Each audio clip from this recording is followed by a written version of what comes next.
To talk more on this, I do want to bring in Neama Rahmani, former federal prosecutor and president of West Coast Trial Lawyers.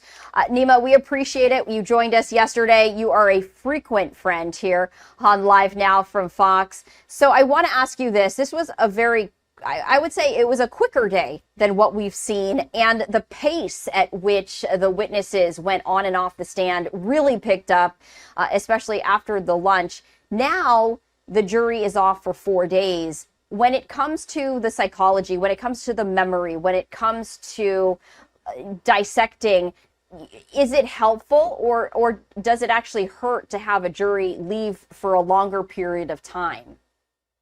It can be helpful if you finish strong before the jury leaves. And that's what the prosecution was trying to do today. And that's why they put Kid Cudi on the stand. This is really another victim, and not a sexual assault victim, a victim in terms of his car being lit on fire with a Molotov cocktail. Now, Kid Cudi wasn't able to definitively tie it to Combs, but he certainly did suspect it. And he said that the reason he broke up with Cassie was because of Combs's violence and the fact that he feared for his own life. Yeah, so let's talk about that because everyone really wanted to hear from Kid Cudi. Do you feel like he really helped the prosecution? Again, he said he couldn't definitively tie Sean Diddy Combs with the explosion of his car. However, we did hear from Cassie last week testifying that Sean Diddy Combs was so upset after hearing that the two were dating that he threatened to do just that. And then maybe just a few days later, that act actually happened. You know, how strong of a case did Kid Cudi make for the prosecution? I thought he was a very good witness. I mean, here's someone, again, who was affected by Combs personally. Combs broke into his home when he found out that he was dating Cassie. I mean, that's something that the jurors would really take issue with, right? And the arson is important because when it comes to the racketeering, that is a predicate act. And the fact that you had the threat made and the car actually catching on fire, even though there's no smoking gun evidence, no admission, Combs obviously denied it. And maybe he even sent someone else to do his dirty work. I still think it was helpful because this way the prosecution can potentially get to racketeering even if they can't prove the sex trafficking. So that would be a huge win. Obviously, we know the defense is arguing consent and saying that there was physical violence, but there was no sex trafficking or sexual abuse or assault. So the fact that you have this other type of violence against someone else that can be a racketeering predicate act is important. I do think the defense scored some points. One of the most important things that they got out, and this was Brian Steele, who was Young Thug's lawyer, thought he did a good job with Kid Cudi. He got an admission that Cassie, even though she talked about physical violence, never talked about sexual violence or sexual abuse. So I think that was a big win for the defense here today. Yeah, and it was also a different line of a testimony right there when it came to, you know, we've been hearing for the male escorts, we've been hearing from maybe like the makeup artist, but this was a different perspective and almost a more of an outside perspective as well. You know, we were also hearing from the general manager of this, you know, ritzy Beverly Hills hotel, you know, talking about the profile that was created for Sean Diddy Combs, and then obviously the pseudonyms that ensued with Frank Black. We were hearing last on the stand the computer forensic agent stating that he recovered on one of the Cassie's laptops the user profile name Frank Black. Can you talk about the logic, the thought process that the prosecution is doing when calling these certain witnesses in this particular order? As another important witness, again, a shorter witness, but you know, I live here in Los Angeles. I happen to be at the Le Petit L'Hermitage on Saturday. So now I'm just thinking to myself, which room was Diddy's room? Because under his profile, Combs said two things. Uses a lot of candle wax and there's oil all over the room, and to take another $1,000 authorization to clean his room afterwards. Again, this is consistent with how the freak offs were set up. You heard from now two executive assistants who said they would go and set up the room with the baby oil and the candles, and then they would have to go clean up the room afterwards. So the room would be ransacked. The jurors saw pictures of the room being destroyed after these freak offs that would last sometimes days. So again, this is all consistent with the story Cassie is telling, that, hey, maybe this wasn't consensual. You know, folks were paid to participate in these freak offs, and they were paid to set it up and clean it up. So I thought it was good testimony for the government there today. I also want to ask you this because the jury dismissed for the long Memorial Day holiday. As in every single case, the judge says, don't consume media involving this. Don't discuss this to anyone. But this is not just any case. I mean, this is a case that has international attention. People are talking about this consistently. How does a juror do that when it comes to, especially you're not being sequestered, you're living your life, this is a holiday weekend, you're out and about, when it comes to those instructions, can you walk us through in terms of how a jury can do that? I mean, what if you mistakenly happen to hear a conversation about this? What if you're at the supermarket and you see a magazine cover? Like, do you confess to the judge? How does this all work?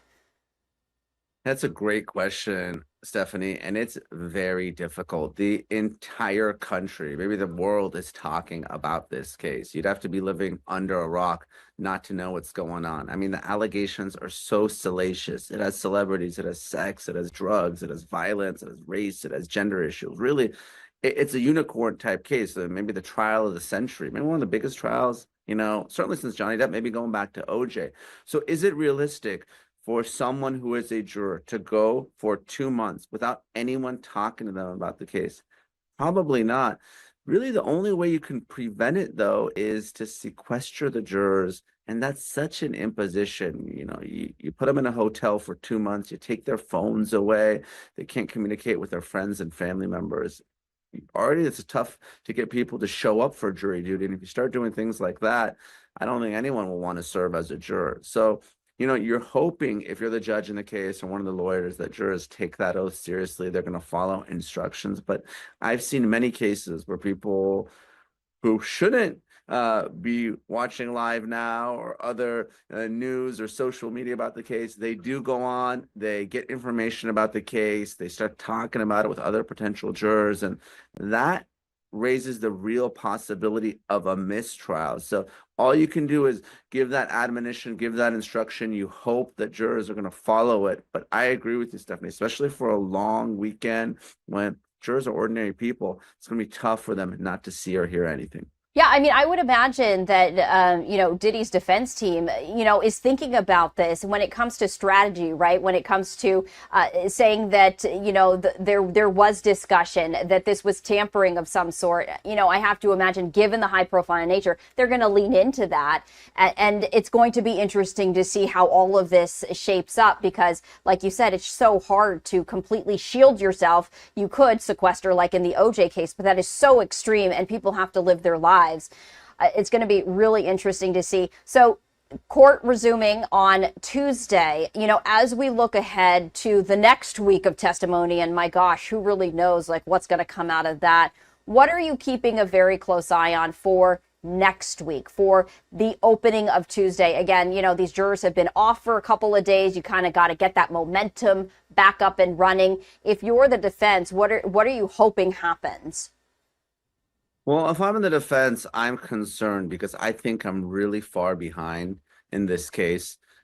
I didn't think before the trial started that Diddy would testify, but now he may have to in some sort of Hail Mary type defense.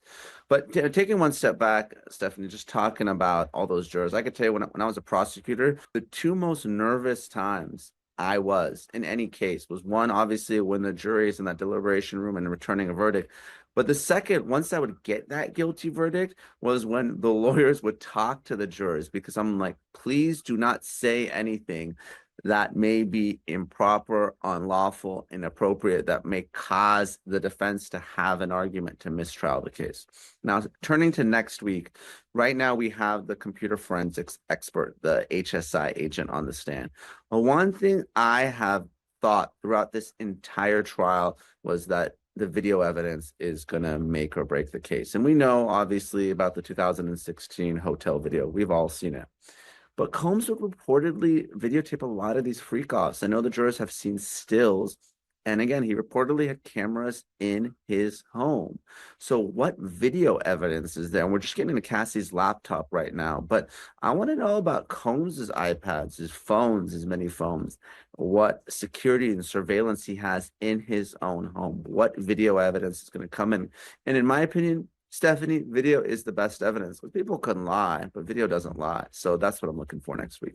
Yeah, it's going to be so interesting to see, like you said, what was taken, during those search warrants once they were executed.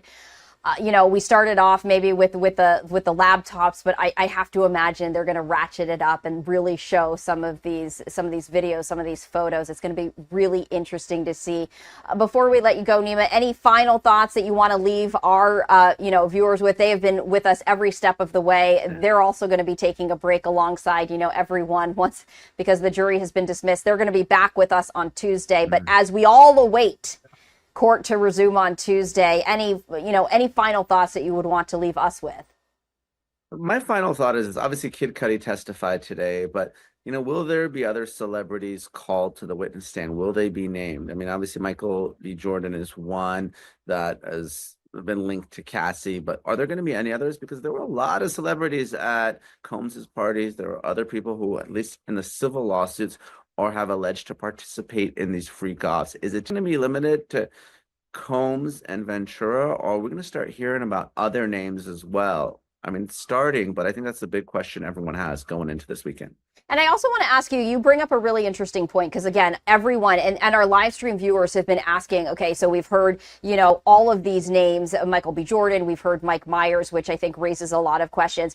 When you take a look at, the argument from the prosecution side, could it help when you bring in such a high profile person? I mean, Kid Cudi, everyone was really interested in hearing from him, but all these other celebrities that people have been buzzing about, could that help strengthen the prosecution's case? Obviously, it depends on the testimony, but when you just think about keeping the jurors' attention span, right? You want to just spark that attention. You want them to really focus in. Do you think that could hurt or help the prosecution? Obviously, depending on what the testimony is. Sure.